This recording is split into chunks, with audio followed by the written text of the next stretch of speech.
Yeah. Great. Okay. So, hello. Hi. John, Yes. tell me about your apple soda. I got some apple soda from the Taco Bell. Let me introduce the show No, first. hold on. What Taco Bell sells fucking apple soda? The one What that I go restaurant sells apple soda? What I go to. What self-respecting business sells apple soda? to. A good one, because I like apple soda a lot. So you're I next to the Pepsi and the Mountain Dew and the Doc Pep Yes. and the root beer Yes. and the Diet Pep Yes. Yes. is All of those. apple soda? Yes. Is apple it just soda. say apple soda? Yes. Is it in my head? It's written on a wide ruled piece of paper hastily with a pencil and No, it's got a logo. shoved in the thing. Is it made by Pepsi brand or is this some I think so. local delicacy made in Florida? Well, you would know. I've never seen apple soda come out of a fountain. It's called Manzanita Sol. You're drinking a Sounds- man's soul? No, I wish. No, it's Manzanita Sol. Uh-huh. I mean, I'm on the Wikipedia page right now. It specifically says, in January 2014, Taco Bell added Manzanita Sol to their choice beverages in some locations. Huh. Golden Corral also started offering the soft drink a year later. Oh, well. Yeah, Golden Corral, because they're the paragon of soft drink quality. I mean, they absolutely are not, but I'm But they just serve saying. prime rib, so Yeah. Well, only on weekends, according to Jeff it's a Foxworthy. little too fancy for me. Yeah. Foul. Let's start this podcast. Yeah, please. Okay. We're on episode 113 of the Video Game Choo Choo podcast. I am your host, John. With me this week, yelling at me about apple soda, I guess, is Michael. I'm drinking water with, flavoring in it. What kind of flavoring? Mio. It's the Mio branded flavoring. It's black cherry. Gross. Okay. It has caffeine in it, Disgusting. which is better than drinking soda or coffee or really anything with caffeine in it. So Sure. I end up drinking a lot of water this way.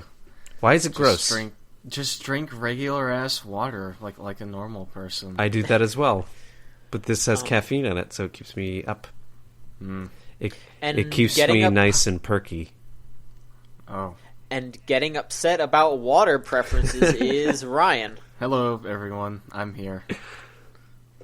And we're feisty at each other this week. John, I what kind of guess so. liquid? What kind of liquid do you hate this week? Liquid do I hate? Yeah. Let me tell you about earlier this week. Mm-hmm. I had some diet cream soda, Ooh. and I might as well have swilled some piss because, good lord, was it not good? It was bad. Do you guys are you into root beer? I like root beer, yeah. Okay. Yeah. What? I'm trying to think of which brand it is I normally drink. Barks. I know there's the one with the bulldog on it. Mugs. I drink the one that's not either of those. I normally drink A&W. Ivory Coast. Isn't that That's- a country? Yes. You could really say anything, and it sounds like a brand of root beer. Yeah, this is true. Machansky root beer. Yes, Dude's Honeybee Boots. Delight. Dude's Boots root beer would be all right. That actually I would does. probably Yeah. buy that. I'd be like, yeah, this is. I would too. Yeah. That's like when they only serve in Texas and the southern states between here and California, probably. Yeah, anything that sounds like a word describing something that would be chewy or gritty sounds like a root beer. multivitamin Yeah. root beer. Barks. Barks, but Barks is like tree bark, but it's BARK. Yeah, Dwarf Fortress what- root beer. that sounds correct. I That drink sounds Dwarf like a root Fortress beer. branded root beer. You could probably make root beer in Dwarf Fortress. You And probably eventually- can. Yeah. And they just send it to you eventually. They're like, well, this just kind of happened, so we have to send it to you. You somehow made root beer in real life through this game. It's like farming bitcoins when you play Dwarf Fortress. It brews root beer. It's the new /pizza. / root beer Yep. indoor fortress. Yeah, that's scary. So, are we done talking about gross drinks or tasty drinks or guess. whatever we're talking Probably about? not. Okay, No. good. What else are we going to argue about this week? I Video don't games? know. I wasn't Probably. arguing. I don't think any of us were ever arguing. Well, we were arguing a bit at the beginning. but- Only because Yeah. John likes terrible soda. It's good soda. Does it tastes taste like apples. Does it actually taste like apples, or does it Yes. taste like apple flavoring? It tastes like apples. What color is it? Green. It's like it It's looks like probably apple like juice. piss yellow. So It so, looks yeah, like piss apple yellow. juice. Great. Yeah. All right. But- See, give me shit for something so stupid. God. So video games, my friends. Mm-hmm. Yeah. Michael, Yeah. to stop you from your mess. You can. It's too late. Really, It's been happening for many years. What have you been up to? How are you doing? I'm good. I'm fine. You sipping on your fucking drink while I'm trying to talk to you? Sipping my water. Jesus. Oh, God. I was trying to get a sip in before you finished talking. Sips are banned now. Yeah, no sips allowed, only gulps. Okay. gotta go I'm for finally down. starting to feel better from being sick. That's good. Yep. Good, I'm glad. Still a little tired from it. Right. Just drained energy. But overall, I feel better. It's good. Yeah. I'm glad to hear it. Mm-hmm. So while you were recuperating from your illness, Yeah. what games have you been playing? Well, I still have the illness, but it has nothing to do with being sick. So, the illness. The illness. I've been playing Devil Daggers. Oh, you Yeah. have? Yeah. Okay. There's a video of that up on the site, if I'm not mistaken. Mm-hmm. You are not mistaken. Good, good. How are you liking it? It's intense. Yeah. That is the kind of game that you lose track of time with, and then whenever you're done, whether it's been 10 minutes or 30 or an hour, you just kind of you come away with shaky hands and your arms feel tired and weak. That is an intense game. It's fun. It's a time based. Your score. There is no score. It's just how long you can survive.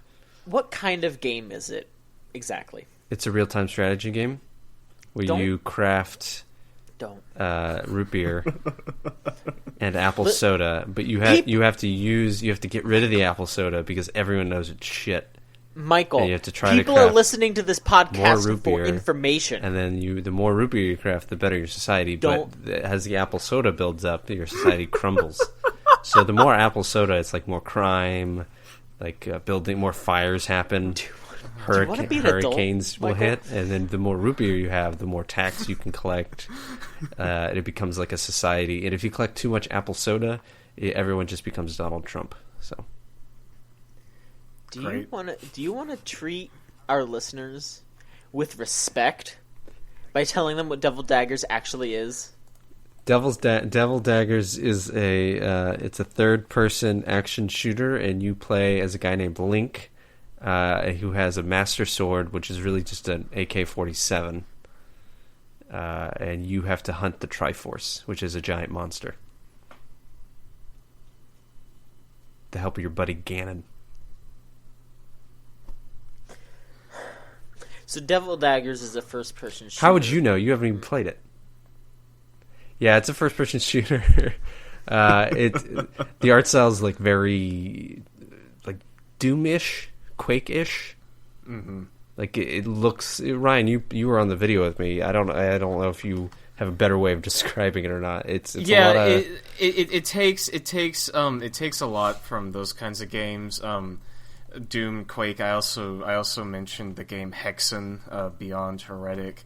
it's a lot of skulls. It's a lot of Yeah. a lot of skulls and weird, creepy monsters. Yes. It's kind of like Cthulhu-esque, even with some of the monster design. And you just start out. absolutely. You start out and you just a spawner, which looks like a big spire, comes out and it shoots out some skulls at you, and you can either click, which is a shotgun blast, or you can hold down the button, and like a stream of ammo will come out, and you just survive. Everything is learned.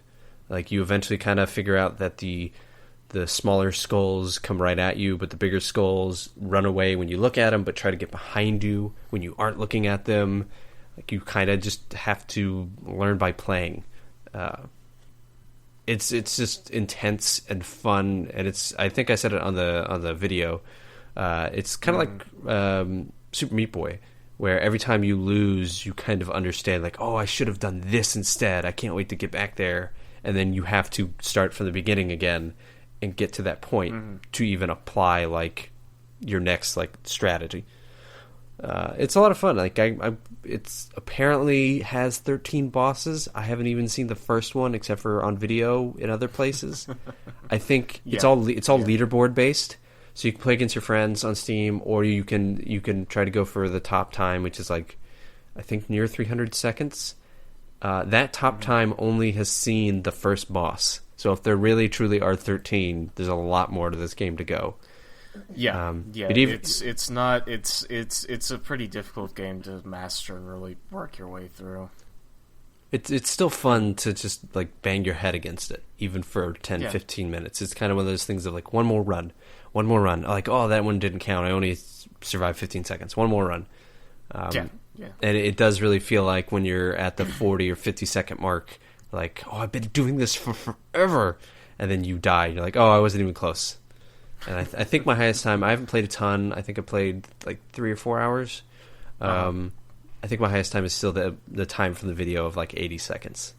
Yeah. So I've added a few more people on Steam, who have it. So hopefully more people play it, and I have some competition to at least drive me. Because the guy above me, I think right now has like 200 seconds. So it's like, well, fuck that. I'm not even going to get close to that. But it's fun. It's like $5. It's on Steam. So yeah, cool. That's been about it. It's been a busy week of not trying to feel like death. I got you. Yeah. You know, your health is more important than the game. I've gone through so many boxes of tissues. Jesus, all those, so many boxes me too. of tissues. All the sniffles. That's disgusting. Quiet. You're a disgusting person. Ryan. Yeah, hi, John. It's your turn, and I want you to behave. Can I sip on my water now? Am I allowed to sip? You can sip now, Michael. You can take a little drink. Not into the mic, please. Okay, delicious gulps. Refreshing. Ryan. Hi. Refresh us with some news about how you've been doing lately. I've been doing fine. I've been incredibly busy this last week. This is kind of like midterm season for me, so right. I've been doing a lot of papers and stuff like that. Haven't really had a whole lot of time for games this week. I did play a very small amount of Punch Club, which for like the little bit I played is pretty interesting. I don't want to make any promises, but when the new expansion for that comes out, I may want to stream it. It's kind of like a weird tycoon fighting simulation game. You play as like a manager who's, I think the plot is that your father was killed by like a wrestler or something, or like a boxer, and you have to like train the next best boxer to find who killed your dad or whatever. I'm sure I'm not doing a great job of explaining it, but it's an interesting game. There's a lot in it, and I've enjoyed the little I played, but I don't really know how much I can speak on it with just the little bit I've done. I also played a little bit of Evil Genius, which is a blast from the past. That game is not great, but I found it in my Steam library, and it said I played like an hour of it, and I'm like, I don't remember playing this ever, and so I reinstalled it and I started playing it, and I'm like, oh, there's a reason I only played an hour of this, because it's kind of like Diablo, but shitty, I guess. You manage your like dungeon thing, and you're a dude, or like a Wait, am I thinking of Diablo? I think I might be thinking of a different game. Dungeon Keeper, maybe. Dungeon Keeper, yeah. Yeah. Yeah, Dungeon Keeper, because I get confused because they both have devils on the cover. Dungeon Keeper's the one I'm thinking of. It's like you know what also has a devil in the cover / logo? What? Devil daggers. Yeah, this is true. Mm-hmm. This is absolutely true. The Devil's Week. Yeah. Oof. I don't know. I would not recommend Evil Genius. I like the concept a lot. I like, playing like a supervillain and like managing your base and all that. But it's not done particularly well. By the time you get through the tutorial, you don't want to play it anymore because it takes so long to get through it. I wish I could just get Dungeon Keeper on like Good Old Games or something like that, but that's a long story. I also picked up Prison Architect again after not having played it for a while. Not since like Game of the Year last year, and that game's still pretty good. I've been doing the escape mode, and I'm kind of surprised by how well it holds up for being like an extra thing.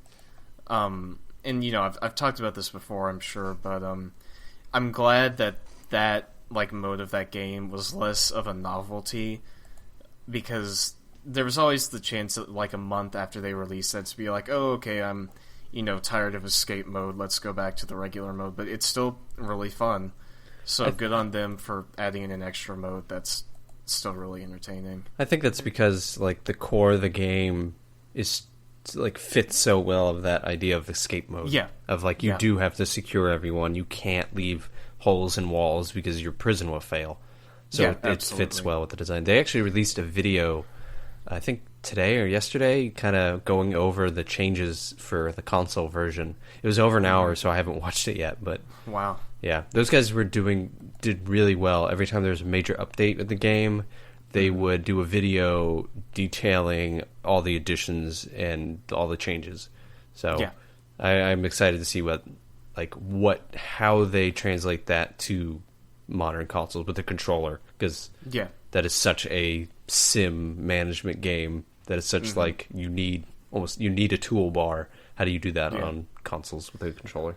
You could like hit like a button, like switch between the place interface and like the stuff like that. But they've done it before with like SimCity was on the SNES for so there's ways to do it.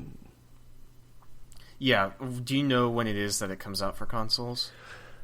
They may have said in that video. Like I said, I didn't watch it, so soon. I think it's this year. All right, yeah, I mean, like that, and I know Kerbal's got that. Wii U port, yeah. It's coming to consoles, too. I thought it was just coming to Wii U. No, it's also PS4 and Xbox One. Which is going to be really weird. Like, it makes perfect sense for Wii U, but I don't know. Yeah. But that's pretty much it for me. Like I said, I've been pretty busy. So maybe if I'm on next week, I'll have some more games to throw at you. I'm probably going to maybe pick up Devil Daggers this weekend, really get into that. Okay. Really punch my way through Punch Club, if you will. Okay.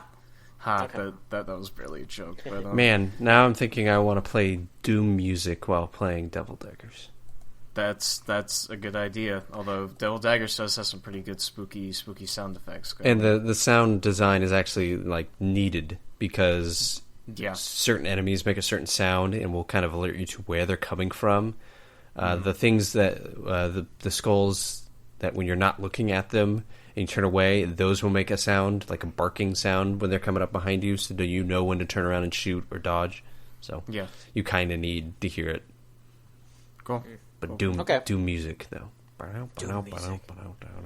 Just mod it in or something, like swap out some files. Yep. All right. Well, as for me, I don't want to talk about it too much, but I played some more of Cyber Sleuth. I'm still playing that because it's so long. Yeah. I mean, I guess I want to rag on it just a bit because I feel like that game... Like, I feel like I've come to the conclusion that I really, really love that game, but there's just... I feel like I should be done with it by now. Is it a Japanese RPG? I guess it is. Okay. Yeah. That's all you have to say. It's too long. It's too long. It's too long. Yeah. Yeah. That's pretty much it. But the other game that I've played, which I mentioned that I was thinking about picking it up, but then I did pick it up. Mortal Kombat 8. What? Yeah.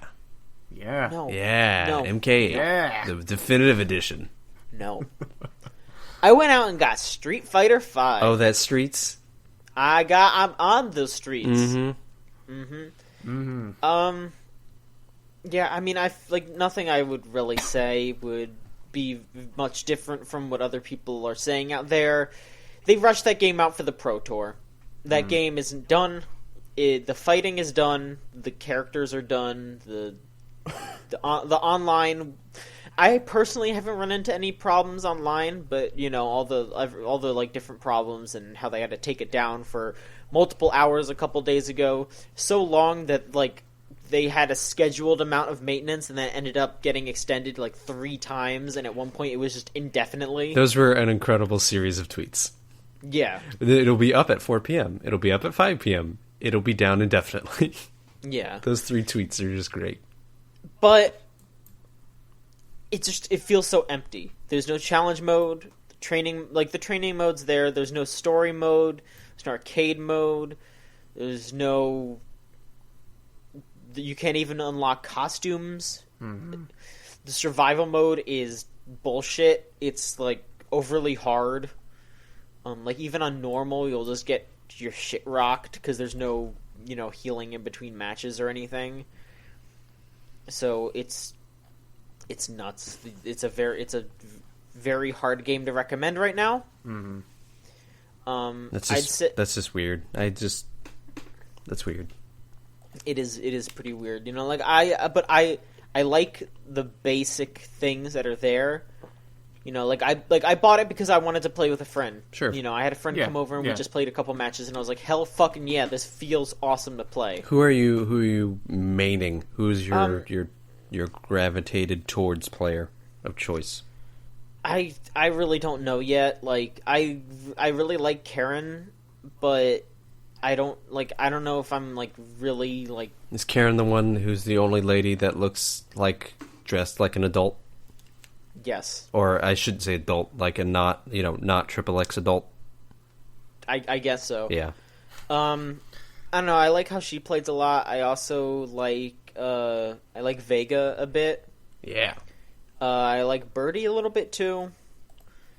But I don't know. I have to, because that's the thing, is that it's hard for me to just pick when I don't have those challenges to run through and be like, okay, these are some basic combos for each of these characters. Mm-hmm. This is one that I feel good about. This is something that I can focus on.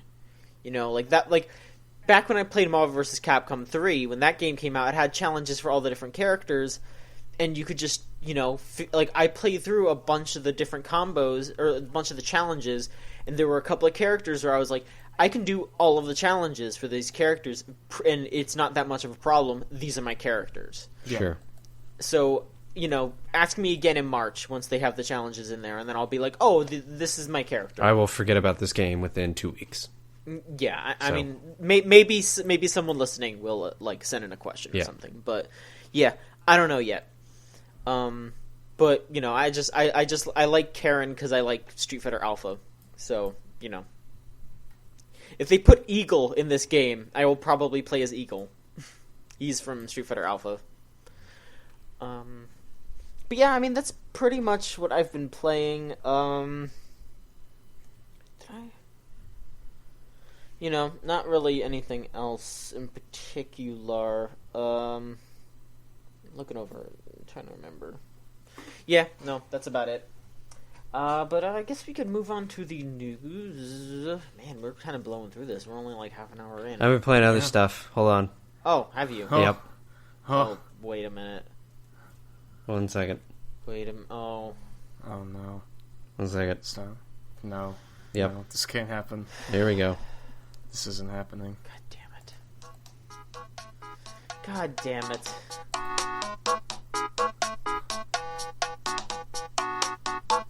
We're playing Nico Atsume. Of course you have been.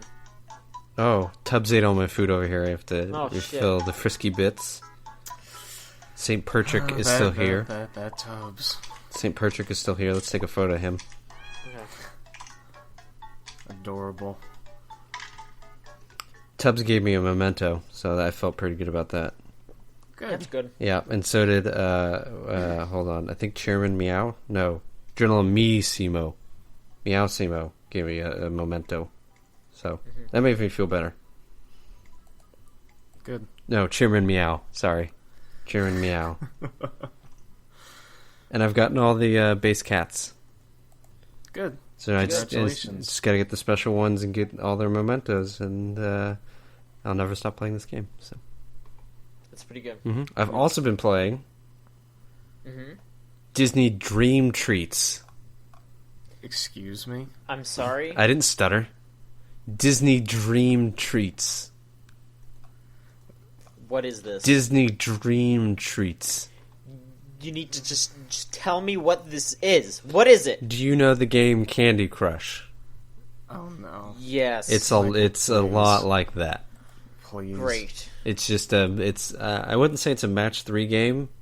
I guess it's technically that, a match 3 puzzle game, but you like have to match 4 or 5. It's just a puzzle game. It's fun. It's got Disney characters on it. Here, I'm gonna match 5 orders. Hold on. I gotta match the cinnamon sticks and the yellow puddings. Alright, we're gonna get rid of the key lime pies here. Okay, there's some yellow puddings. That's 4. Alright, we're gonna match all these hearts.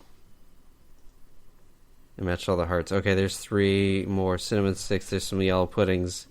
John, you're the editor-in-chief. Please stop this. And then I'm gonna have to. I have to lay the smack down upon this. You need to stop.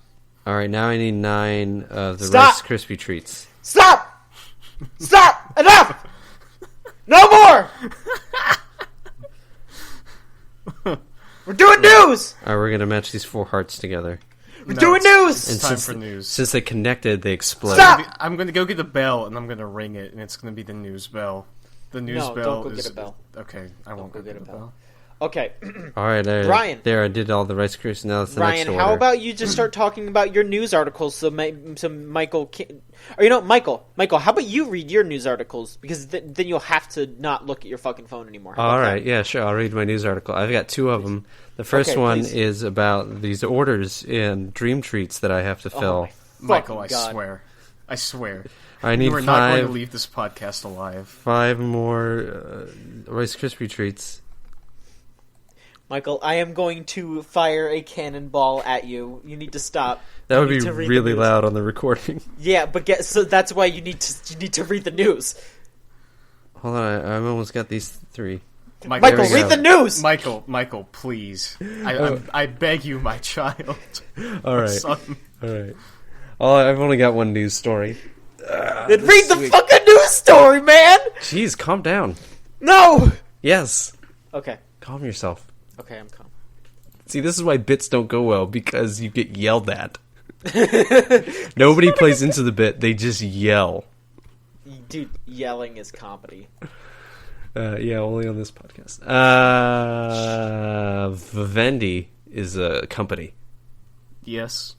John, do you remember the last time I mentioned Vivendi on this podcast? Yeah, last time I remember you mentioning Vivendi was when they were in the middle of attempting a hostile takeover of Ubisoft and Gameloft? Sort of. So, last time we mentioned them, way back in October, they started buying up Ubisoft and Gameloft stock.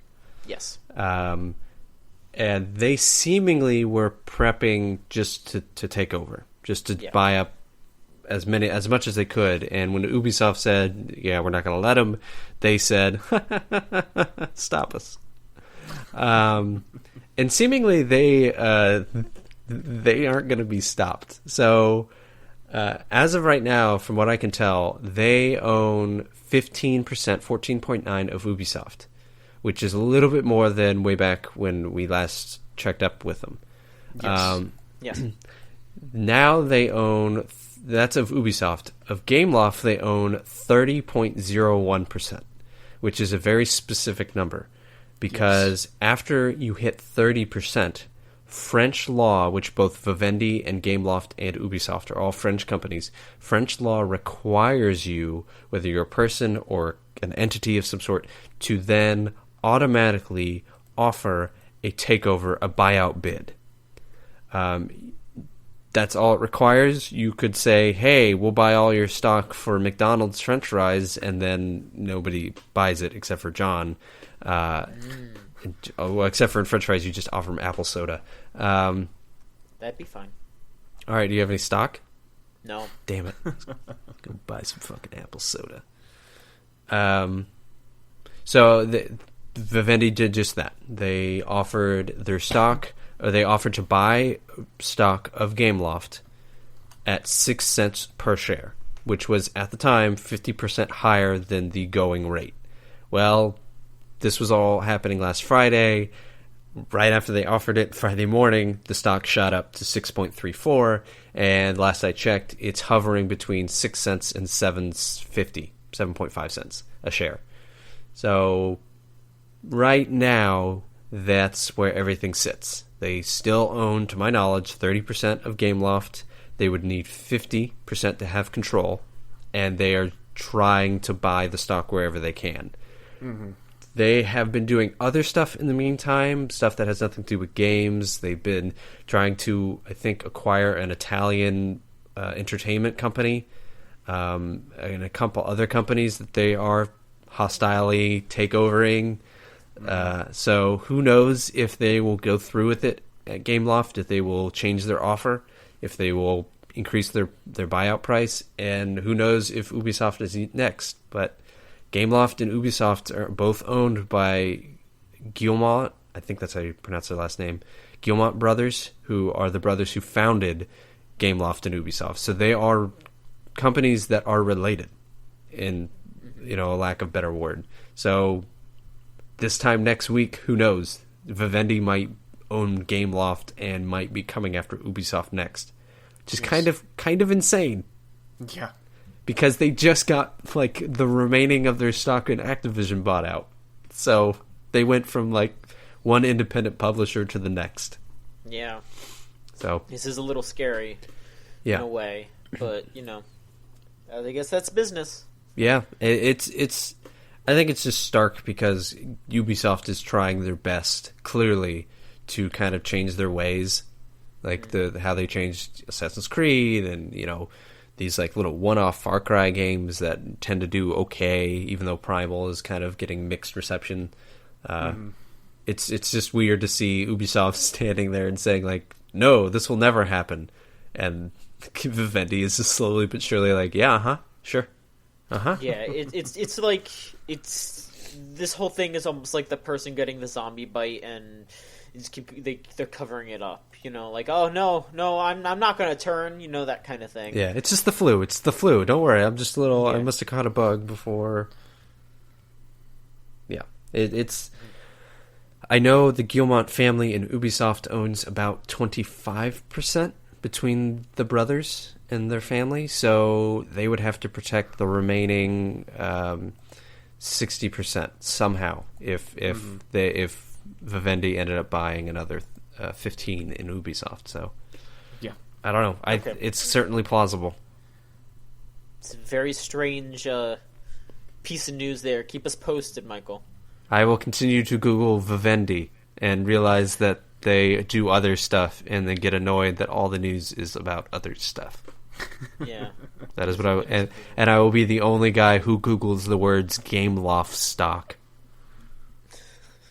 Yeah, I guess. I mean, other than people that work for Vivendi, Yeah. All right, Ryan, do you want to hit us with your news? Yeah, sure. Hit us. Hit us. I'm gonna come on. Hit you with my best shot. But hit me. as you might know, and as some of our listeners might know, virtual reality is a pretty big thing right now. Never heard of it. Yeah, I know, right? But there's the Oculus Rift, the HTC Vive. Google's doing something, but one of the companies that has been kind of going around and demoing VR stuff at demonstrations is Valve. And Valve's been demoing a sort of Portal type thing where you're in Aperture Science and you build a robot and then you go and GLaDOS is there and all that. And I haven't played it, but my roommate went and caught it when they were in town at whatever it was that they were showing it off at. But earlier, I guess this would have been I was going to say earlier this week, on the 22nd, a demo version of this demo, like sort of a truncated version of it, went up on Steam, intended to be a test for computers to tell if you're actually going to be able to run VR games on your computer. Because my computer failed that test, by the way.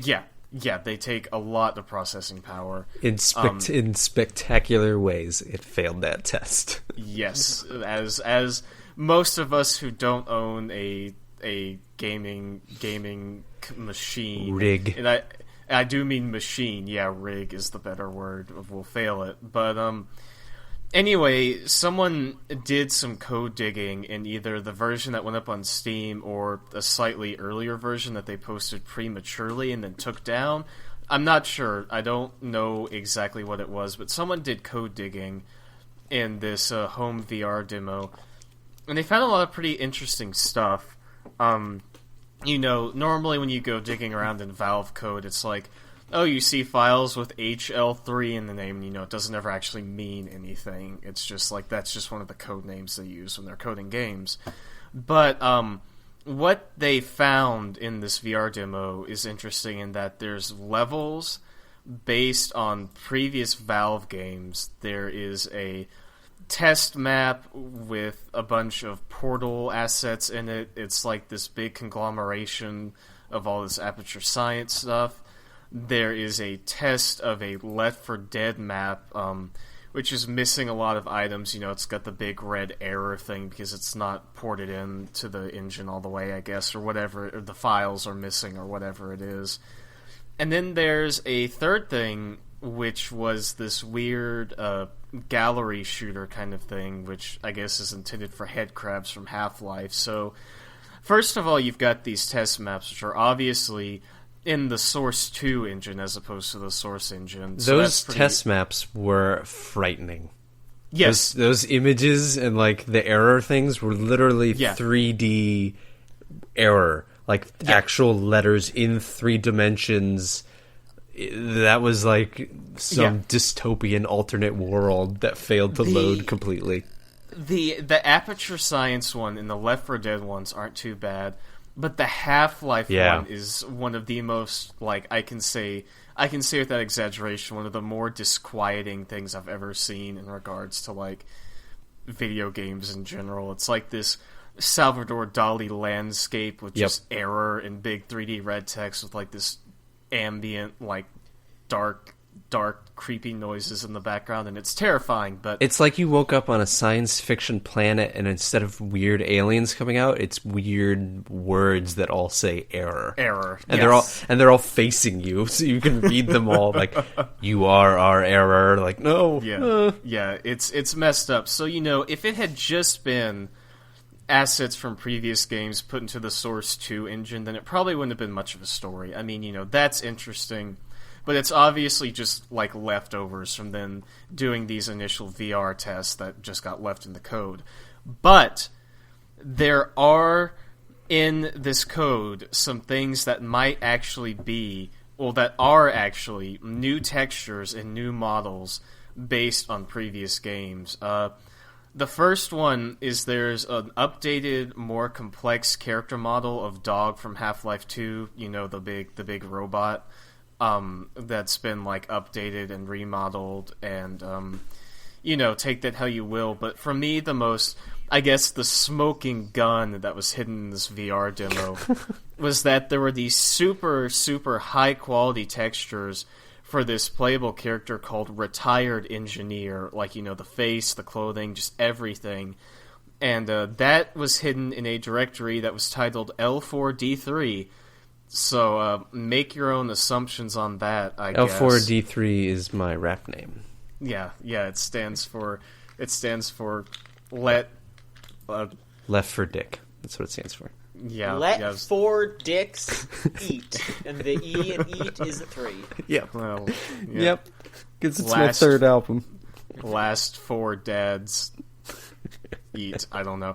Anyway. Last 4 dads. That's our new 3 Men and a Baby remake. Last 4 dads left alive. Yeah, but there's this whole thing on the Valve Time forums that like, because there's a lot more than just what I'm going over. That's kind of like skimming the surface, but I think it's really interesting that there's this whole character model and texture set in this thing titled like assumedly titled after Left 4 Dead 3, and Valve is kind of infamous for putting, like I said, like HL3 and stuff in their coding and like their file names and stuff. But this texture pack is like in the uncanny valley as to how high quality it is. So I have to question who would go through the process of creating these textures and putting them into these VR demos if they weren't going to be used for something. Valve. And Valve would do that. This is Valve we're talking about. You're right. That's always been like the dead end for when people start speculating about this stuff, because Valve has like an immense like research like part of their.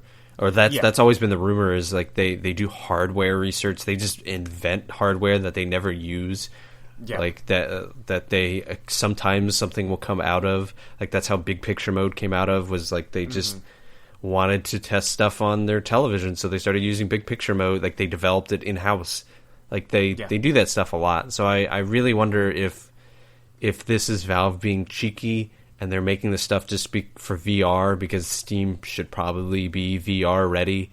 And, maybe one day they do want to make VR games, and they just did this. Because one model isn't, one model named L4D3 is not a, like, it's you're not. Totally right. Yeah, it's not the guy on the grassy knoll, like, to make another JFK assassination reference 2 weeks in running.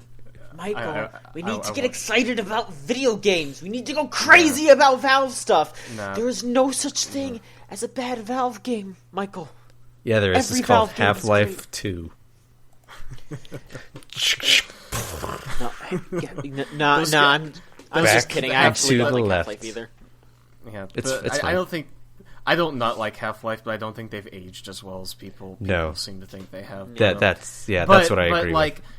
The one thing I could see is Valve potentially going back to one of their old franchises, like, say, Left 4 Dead 3, and making that a launch title for whatever VR tech they're coming out with. I mean, it'd certainly help sales and that kind of thing, but I see. The thing is, it's so hard to say with any certainty if this means anything, which it probably doesn't. But I don't think it does, and I don't think Steam comes out with a VR helmet the way PlayStation or Vive or Oculus are. The HTC Vive is Valve's is VR their partnership. Thing, but it's their partnership. It's not officially tied to Steam.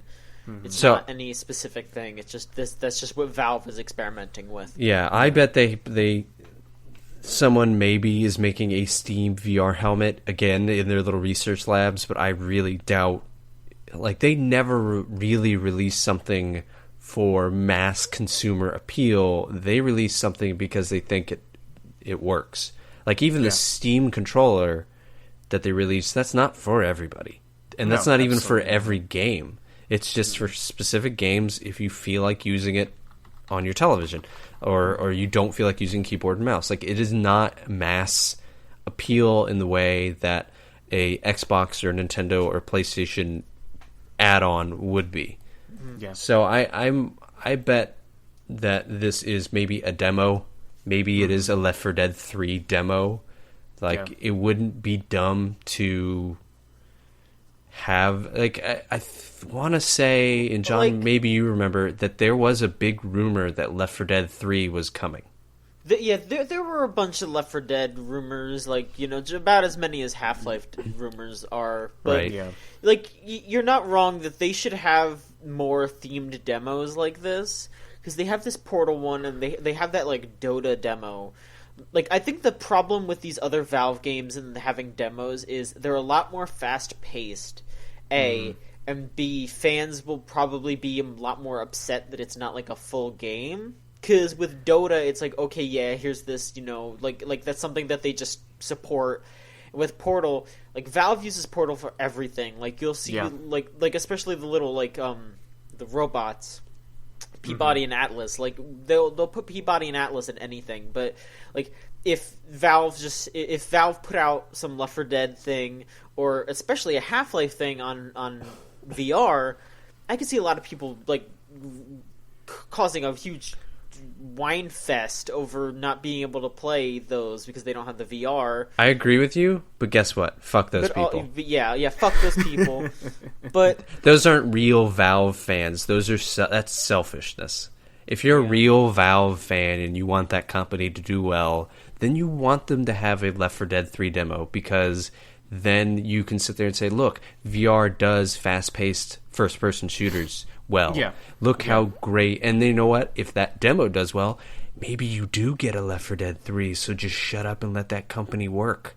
Like, I never understand video game fandoms when you get that, like, crazy or get too selfish. I want it my way, and that's it. Like, well, no, they own those properties. Like, they're not Konamiing it up, so when they get there or even halfway there, then go ahead and give us a ring. But for now, let them do their thing. But yeah, I mean, I'd still be really worried about, like, I mean, Half-Life maybe not, but Left 4 Dead's a pretty, like, I don't know if it's fast, but you have to react pretty quickly. You have to swing around a lot. Yeah. And I could see that getting pretty visually disorienting. So I could see why. Supposedly, the consumer Oculus, and I don't know about the Vive, is of a high enough quality. The screen is that you shouldn't feel that way. I don't know a lot about that stuff. Like I haven't looked into how it feels and the technology inside, and I probably won't until it actually comes out. But like that's what I heard back when the development kits were going out way back when. So yeah, I mean, I hope for that. I hope people don't get sick from these games, and I hope a vast variety of games get to be played on these systems. You know, but I could just very much see Valve being worried about that, or anyone being worried about that. The thing about VR and motion sickness and that kind of thing is that if you can get the latency between the output and the input like down to say like 8 milliseconds or so, then they've done kind of studies on that, and that's like the threshold to where your mind kind of fills in the instantaneous between turning your head and like the screen actually turning. Is that a processing power thing, or is that like a graphics power thing? I honestly have no idea. Okay. I would think that kind of sounds like a processor thing. Yeah, who knows? It just like the point is Palmer Lucky. That's who knows. Yep. Yeah, the point is let's tweet them. If they can get this down to like in that threshold, then they could certainly do something like Left 4 Dead that's like fast enough to move, but it's just it's just all about the tech. It's about what they are working on, what they can do, what they can't do. I mean, Can I play American Truck Simulator in VR? I can. All right. Yeah, it's a hit. You already can, so there we go. VR is saved. Yeah, VR is saved. Long live VR. Okay. Yeah. Ryan, do you want to read your second bit of news, or do I have to? No. I mean, no. You don't have to. Just say it. Just say it in a sentence. All right. For whatever reason, the original Postal is getting a remake on PC, Mac, and PS4. There's no set release date. It sucks. There you go. Okay, move on. Postal sucks. Don't buy it. Okay. Over to you, John. So speaking of re-releases, Capcom is re-releasing the last three mainline Resident Evil games on PS4 and Xbox One. So that'll be 4, 5, and 6, all throughout the rest of the year. They're going to start with 6 in March, and then they'll have 5 in the summer and 4 in the fall. That's soon.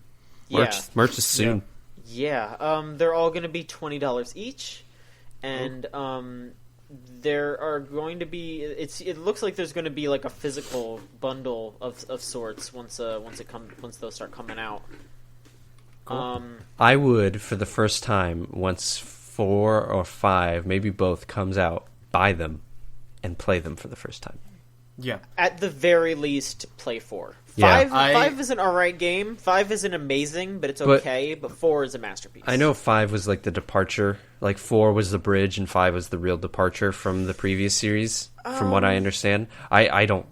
Hey, guess what? I haven't played any Resident Evil games. And I mean, I would say... I will probably forget that I said this and have no intention of actually playing them. I guess. I'm going to buy 4 since I have it on PC and I've always really wanted to play it, and for whatever reason my PC can't run this GameCube game, but it can run Resident Evil 5. I don't know. I feel like the PC port of Resident Evil 4 is a little broken, but no, because my computer can run. Like I did that like can I run it thing for that RE4 remake or that HD version that they put out on Steam, and I can't run it even though it says like I can. 97% of people can't run it according It's so to weird. the website. Thanks, So Capcom. thanks Capcom, but I'm going to get 4 for PS4 and play that because at $20, like there's no reason for me not to. Yeah, I mean I might just rebuy it so I can have like a nice current gen like box art, like have that. Do you see the box art for 6 that they put out? Oh, I mean I remember the box art for 6. I will never forget that. Oh, they Jesus put Christ. out the Xbox One box art. Oh, I didn't see. Is there something that they like did differently? Hold on, let me. Resident Evil 6 Xbox One. Oh, hang on, I see it now. Yeah, that looks stupid. It's just them all standing there with a building in the background. Yeah, It doesn't look great. I mean, 4 has that like original art, Leon standing there. Yeah. Oh man, I love Resident Evil 4 so much. Like that's one of those games where if I start thinking about it, I just get like really wistful, and I'm just like, Resident Evil 4. Like it just makes me feel good to think about that game. I love it so much. Yeah. But no, yeah, I do hope. Like Ryan, you'd probably enjoy that game. Oh yeah. I don't know if you would, Michael, but you know, What's that supposed to mean? I don't know if you would. Because I've gotten to know you got your both of your tastes over the years, and I feel like maybe Resident Evil 4 might not be your bag, but it might be. I don't know. What are you trying to say? That I've gotten to know you better. No. But no, yeah, no. I mean, I want everyone to try Resident Evil 4, even though it's just more of a selfish thing because I like to talk about moments in that game. God, I'm supposed to buy Danganronpa because of you. I'm supposed to buy Resident Evil 4 because of you. I don't think you'd like Danganronpa at all, actually. I've liked anime games before. I mean, have you ever played a Phoenix Wright game? No. Okay, No. Then yes, but like temporarily on someone else's Game Boy for like half an hour. I mean, if you had any kind of like if you had an inkling of enjoyment playing a Phoenix Wright game, then you would like Danganronpa. Can I hit a button and say objection? You can Nope, shoot, that's a no. All right, move on. You can shoot a fake bullet, and then the guy says, "No, that's wrong." So close. Nope, that's all right. Okay. Move on. Nope. All right. And thanks for spoiling that part in the game. Yeah, that big. Oh, God. You just spoiled the entire game. Yeah, I sure did. Now I know the bear did it. You're not wrong. So Dinkin. my last bit of news Rumpa. here. Dinkin. Rumpa. Dude, Ray Sipe is gonna sue us. We need to stop. Bring him on. Wait, doesn't he live in Florida? Yeah. Oh, never mind. He'll come for you, dude. Never mind. I don't want to see that face in my fucking window. He's gonna come dressed as Shrek, and the last thing you'll hear before you die is, "Ah!" Like he's just gonna scream, and then you'll Whatever. die. He'll be outside my window, just gently tapping on it, going, "Video game, choo choo, video game, choo choo." God. Be outside your window, going, "Machansky, Machansky, must die." All right. No, he'd be after you, not me. Whatever. I'd give him your address. Thanks. All right, so the last little bit of news I have right here is some trademark leaks. Ooh, these are Yes. happening, I swear, every week. Yeah, the trademarks are starting to get a little out of control here. Like Germany, Australia, Brazil, and what, like the Philippines just no. There's someone working there who's just like press release, or I don't know what they're doing, just screenshotting everything and just emailing it to Wario64 constantly. I don't know.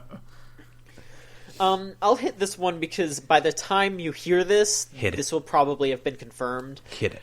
But some screenshots of trademarks for and logos, mind you, for games called Pokemon Sun and Moon have shown up on a European trademark site. These just seem to be the next Pokemon games. We don't have any information about them. At the time of recording, we know that there will be a Pokemon Direct, but we haven't seen it yet. And it's 5 minutes long. Yeah, it's a 5-minute, so they're probably just going to announce these games, and that'll be it.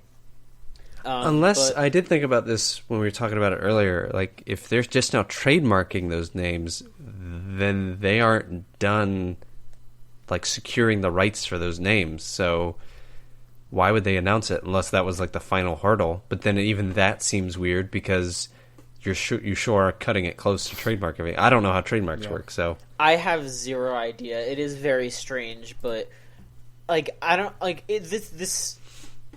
I mean, unless they're planning on doing some other Pokemon event where they announce these games, because the 20th anniversary is this weekend, and I feel when do they have the release dates for Red, Blue, and Yellow yet? It's this Sunday.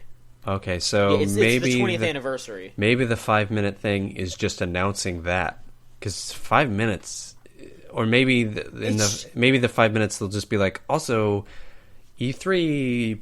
We'll talk about Pokemon Sun and Silver. See you later. I mean, like, because they are doing a lot of Pokemon stuff. They still have to talk about Pokemon Go, but they said they're going to talk about that at GDC.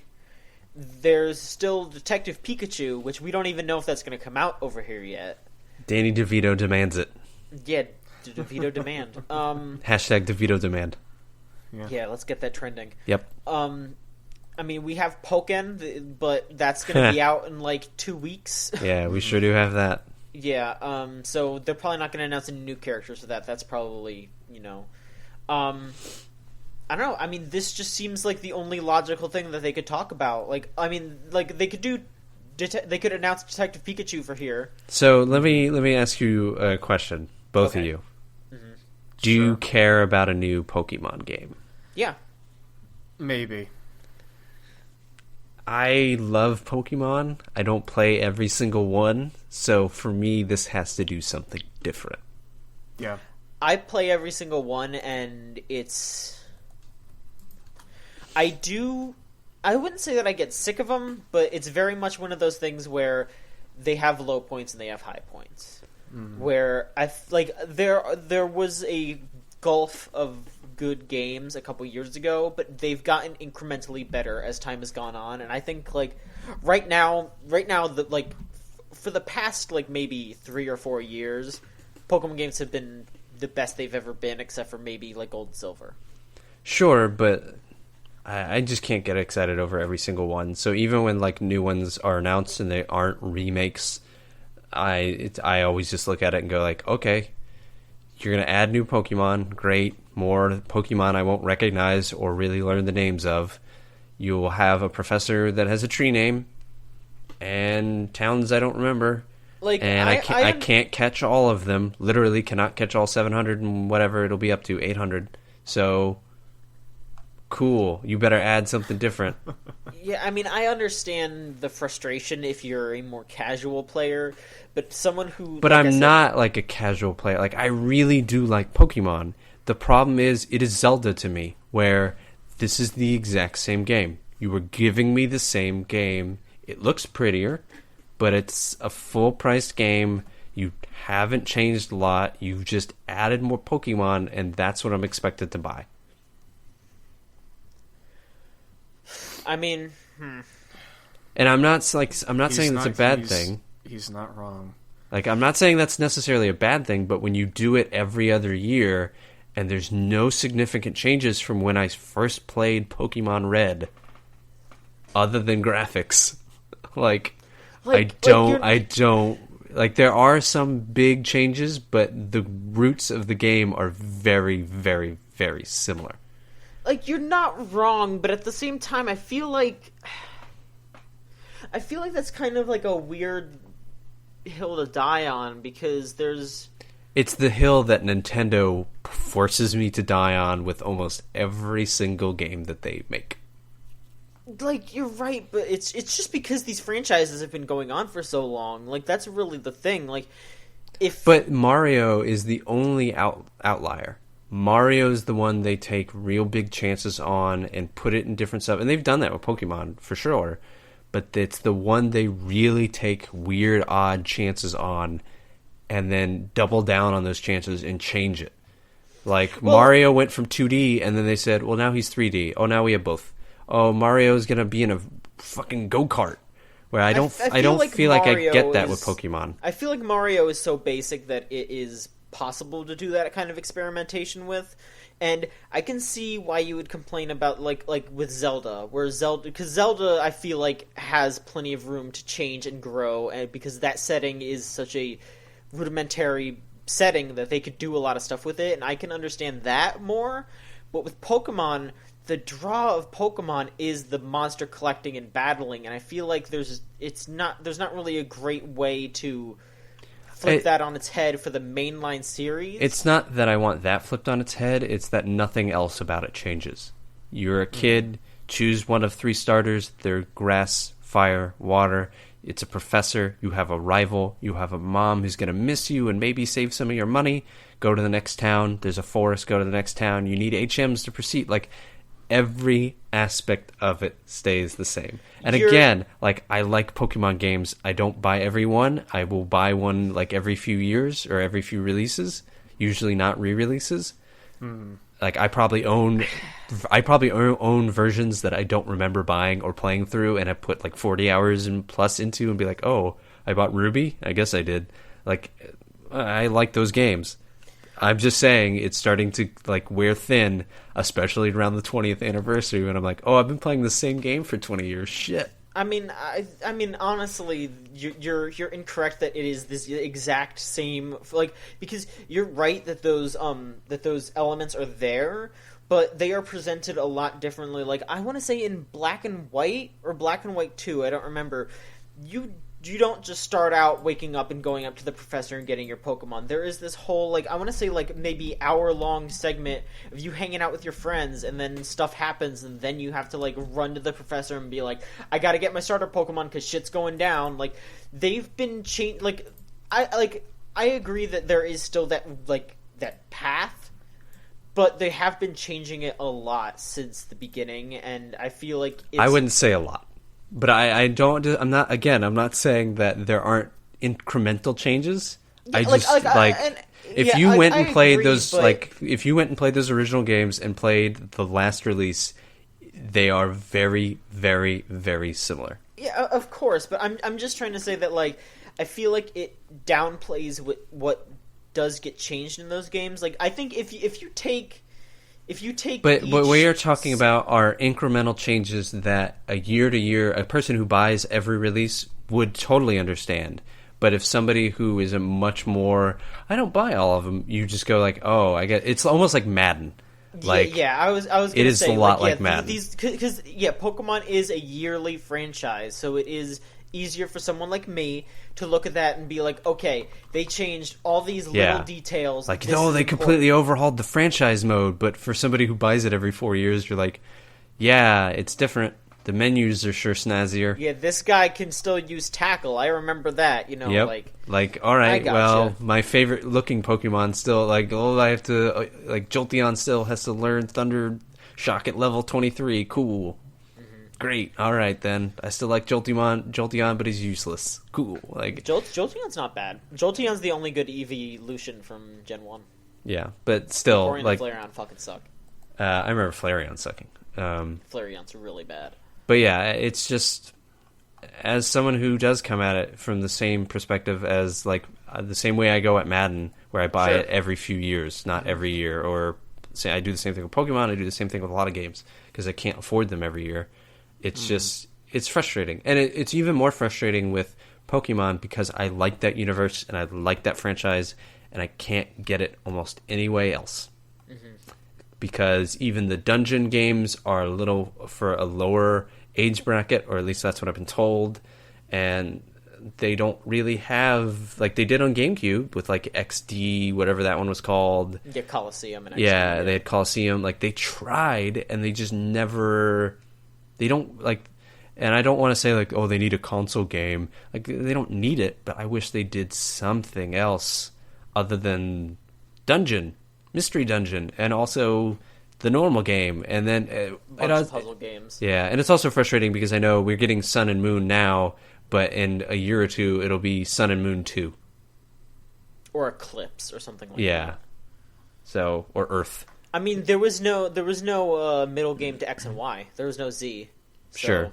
Yeah, but still, like, it's just frustration as someone who does really like Pokemon to see this announced and then see people like lose their shit over it. And it's like, wait, you are the people who complain, that Zelda doesn't change, but here you are losing your shit over Pokemon. Like, at least be consistent. Let's at least demand changes to some franchises. I mean, I just feel like when I'm, like, as someone who likes Pokemon's basis and enjoys what they do when they change it, as someone who doesn't like Zelda that much, I can see why, like, the right thing to say isn't, oh, I wish Zelda would change because it gets old. It's, I wish Zelda would change because what it is originally isn't really my bag. I couldn't get completely invested in it, so I'd like them to try something new so I can get into it fully. Like, that's what I hear when I hear that. Sure. I think the overall thing is that it's a fight between knowing that you can release a game, sell X amount of copies, and all you have to do is add some Pokemon and change some things. It's the same with Far Cry. It's the same with Assassin's Creed. It's the same with Zelda. It's the same with Madden. It's the same with Call of Duty. It's the same with Guitar Hero. It's any stagnated franchise, especially if it gets a yearly or biannual, or not biannual, whatever, every other year release. Yeah. It stagnates so much that for someone like me who doesn't buy almost any game every year, I go to Call of Duty. I don't go buy every Call of Duty because there's no reason to. I just wait till someone says, oh, this is a really good one, and then I will wait a year and buy it for $20. And then I get a really good Call of Duty campaign and can play some multiplayer. So I can get my 20 hours out of it. Whereas Halo or Gears of War, even if you don't like those franchises, it's taken several years. That next game will be different in significant ways. And you can look at every Halo game and every Gears of War game, and you can say, like, sure, it plays similarly, but they've made significant additions or changes to the way this, a new mode, a new X, a new Y, a new Z, a new something has been added or changed, and it makes the game bigger, better, more worth your money, and more worth your time. And I can't say that about some of those franchises every year. Sure. And that's what I want out of Sun and Moon, is a significant, not even like huge change. I just want something to where when I'm playing through it, I don't go like, yep, and now I'll go to another town and beat another gym leader, and there'll be 8 of them, and then there'll be a group of people at the end I have to beat. I mean, I'm not saying that that's the formula I hate. I'm saying change something somewhere without going, I don't know, there's new legendaries. Yeah, there will be a Team Rocket equivalent, but we changed their magma now. Like, great. Okay, cool. Sure. I mean, we'll see. Yeah. They took a year off for the first time in ages, so we'll see. Also, do you think this comes out on the NX? If it's mobile? No. I couldn't tell you. All right. But the last little bit of thing here. The last trademark leak. Yeah, that was a whammy. Yeah, jeez. Last trademark leak is for a new Alan Wake thing. Yeah. Yeah, some Alan Wake Quantum Break. No, the trademark is for something called Alan Wake's Return. And, all right. Yeah, well, people have dug up some more information about this. There's some URLs that are owned by Remedy for Alan Wake Returns or Alan Wake's Return. Remedy is the the developers of Alan Wake. If you didn't know, Yeah. of course. Alan's Wake returns. Yeah, but no, it's someone on NeoGAF pointed out that the reason why it might be called this is because at the end of Alan Wake, he starts to write a new novel that's called Return. So it's Alan Wake's Return, like the author's book title. Yeah, like that's why it's called that. And to also maybe keep it in line with Alan Wake's American Nightmare. Yeah. So, who knows what this is exactly? It might be a new web series. It might be a new mini game like American Nightmare, or it might be the actual full sequel to Alan Wake, or who knows what it could be.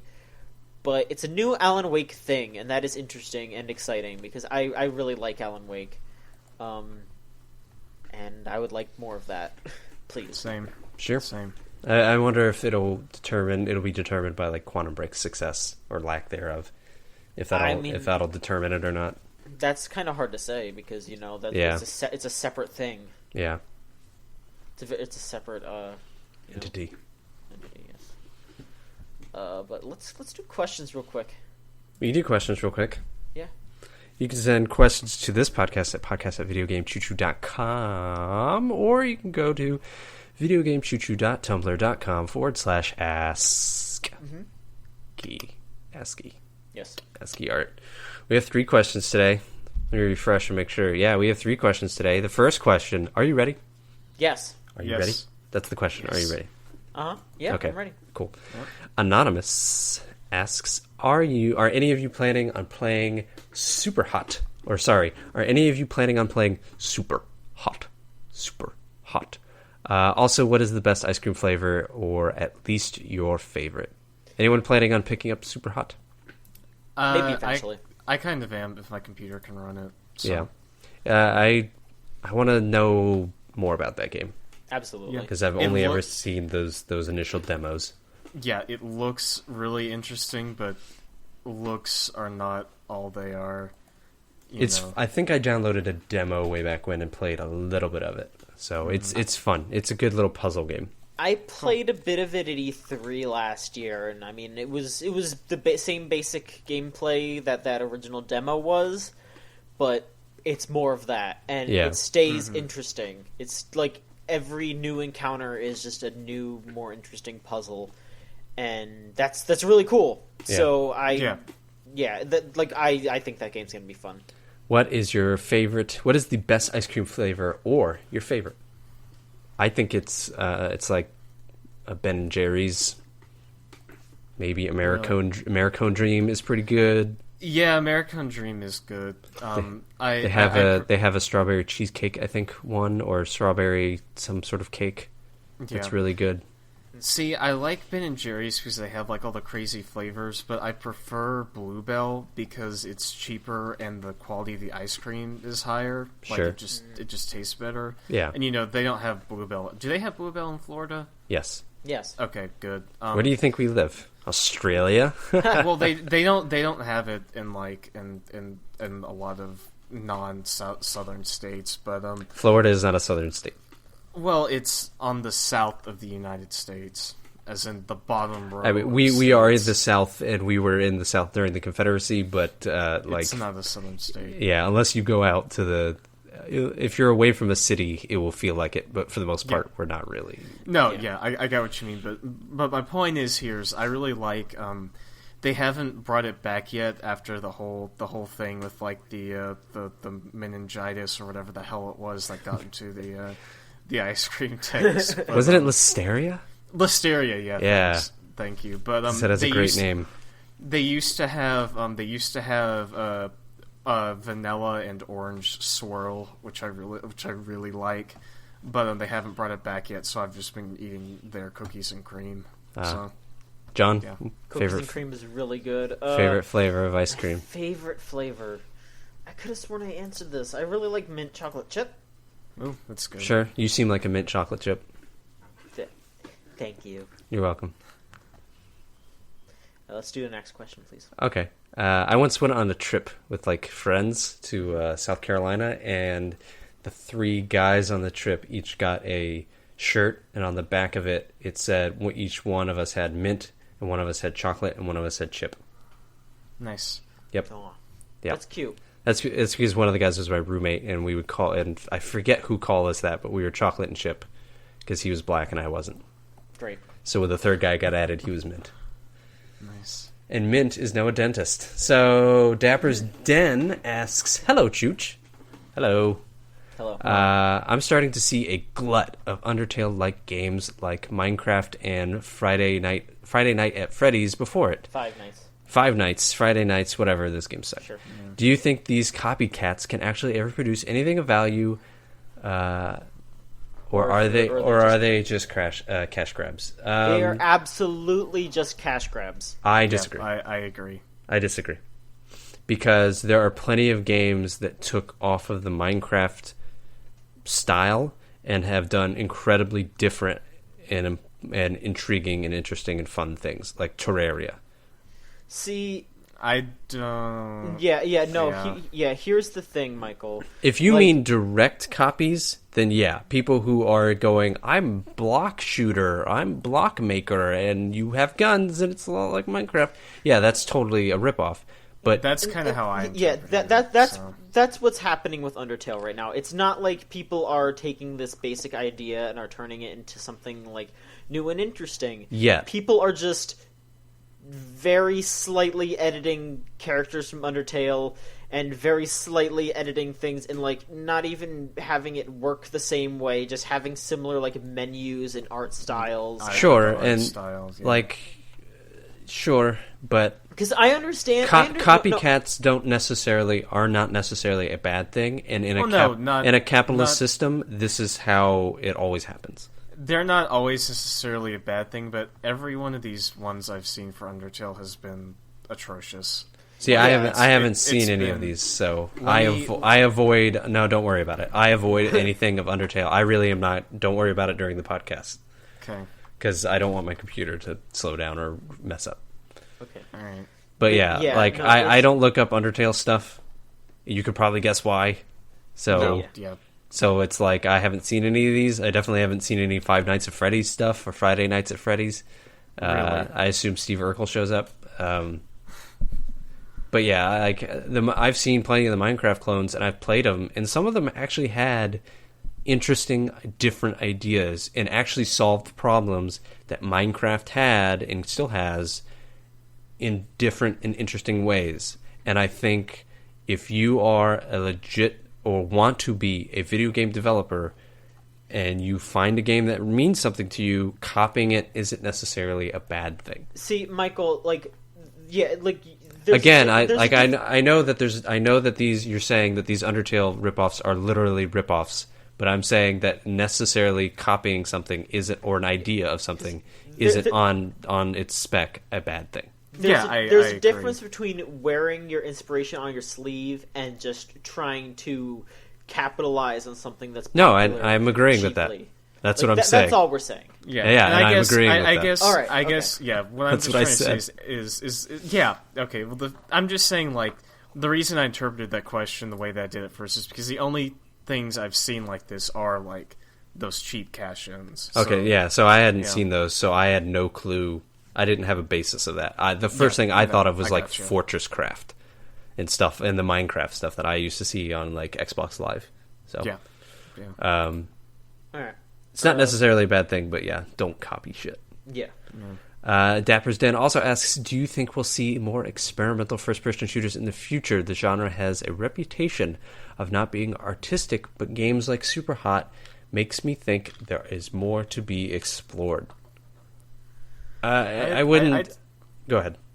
I'd say we could. I mean, especially with VR coming, and I've always kind of thought that one of the biggest gateways to innovation is limitations, and as great as VR is, there's going to be limitations imposed by the headsets and that kind of thing. So, I think from that kind of stuff, we may see more innovative, like clever first-person shooters spring out of that, because it's on such a precipice of virtual reality kind of stuff. There's a lot that can be done, and we may see something come out of that.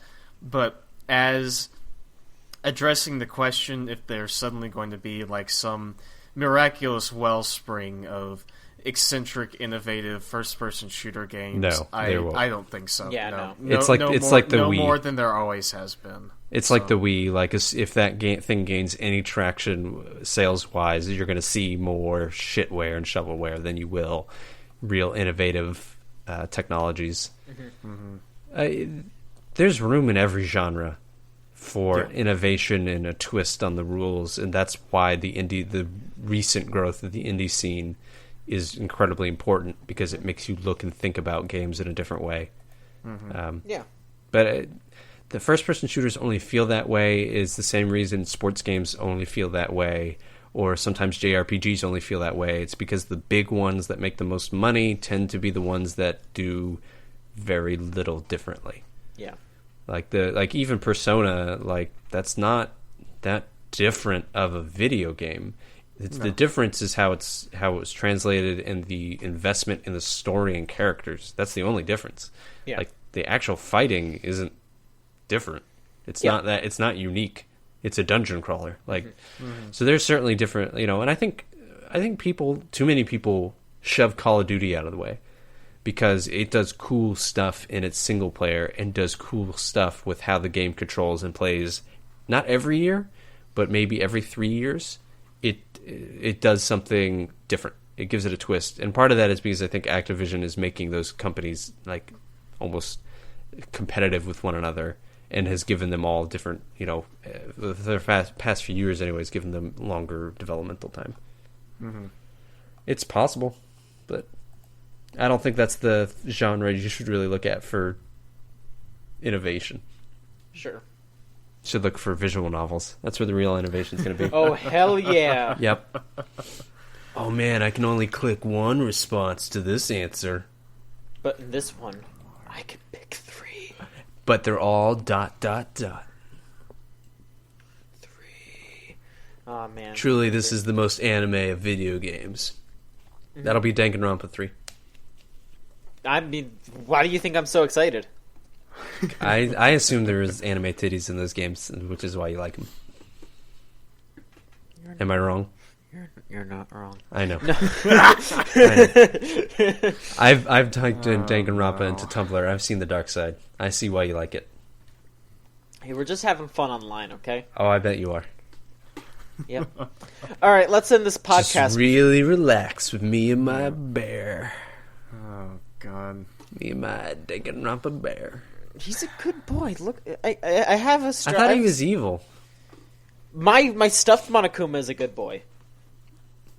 He tries to get people to kill each other sometimes, but you know what? He's apologized. So you have a stuffed character from that game, Monokuma Yes. the bear? All right. Yes. Is he a pillow? No. He's a little plushie. Uh-huh. Is he some sort of... He's the... I don't have an anime hug pillow. Is it his body? I don't own an anime hug pillow, Michael. Is it a pillow? It's not a pillow. I don't have one. Is it a bear Beanie body Baby. pillow? It's not. A Beanie Baby. It's just a little plushie. Man, speaking of Beanie Babies, whatever happened to those? I think they're still around. Are they? I think. God. I have a Beanie surprised. Baby. You want one? It's $800. No, I'm okay. It's All right. It's the Punisher. Have to think about it. And in his left hand is an Archie comic book, and his right hand is a sign that says "Fuck John Wachowski." I don't know about that one. No one do me any favors with the editor in chief. Yeah, It'll be get a fine. little Don't worry cross. about it. All right, Yeah, let's end this, please. It's a Okay. body pillow, though. It's a body pillow. It's not. It's a. Okay. No, I meant the Beanie Baby. It's a Beanie Alright. Baby body pillow. Okay. Say that 5 times fast. God No. damn it. No. Beanie Baby body pillow. Beanie Baby body pillow. Beanie Baby body pillow. Beanie Baby body pillow. Beanie Baby body pillow. Are you done? That was 5 times. Okay. I mean, I can check in with No. Oh my God. Okay. So. Dream Treats here. Okay. That should do it for this episode of the podcast. We don't really have anything too crazy. We have that No. We have that video, the Devil Daggers Yeah, video. Devil Daggers. Michael, you posted that editorial about NCAA football. I did. They should not make one of those games again.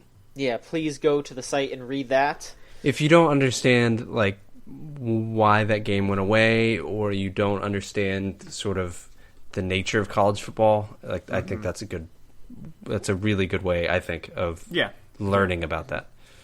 Like you don't necessarily have to be a fan of sports games to learn something from that. Sure. We should probably stream soon. Yeah, let's stream tomorrow. Planning on doing the Civ 5 stream. Yeah, we should do that. Cool. I mean, I was gonna say maybe we should try to do that last half of Sorcery, but we can do Civ 5 too. I don't think that's a stream. I think that's 2 streams. Oh wow! I bet because we're not even done with the first part, and then we have to do the second part. Okay. Well, if we're going to stream, then that might be on YouTube by the time this podcast comes out. Yeah, we'll figure out what we're going to stream, but we will have a video, most likely. Yes. There will be evidence. Of course. We will have a fucking... We will have an alibi to all crimes that occur at that time. Hashtag we will have a fuck.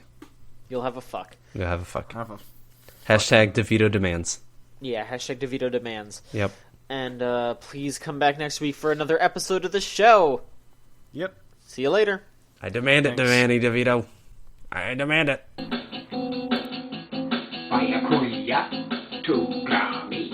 Vaya, koya, togami. Togami. He's tall.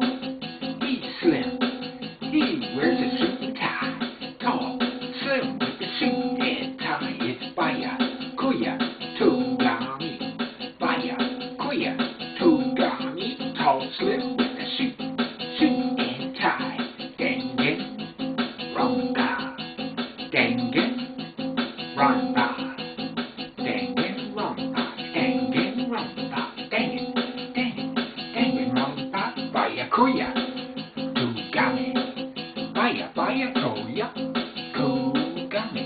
Vaya koya, togami. Tall, slim with the suit and tie. Tall and slim with the suit and tie. With the murder mystery. Murder mystery in the high school. High school with the Monokuma bear in charge. The bear's in charge. Monokuma, the bear's in charge. The bear's in charge. Bear's in charge. It's Bayakuya, Togami, tall, slim with the suit and tie and the dangin' rompa. Dangin' rompa. Murder mystery. Murder mystery in the high school. Monokuma, the bear in charge. Bear in charge. It's Bayakuya, Togami, tall, slim with the suit and tie. Suit and tie. Dangin' rompa. Murder mystery in the high school. Bayakuya,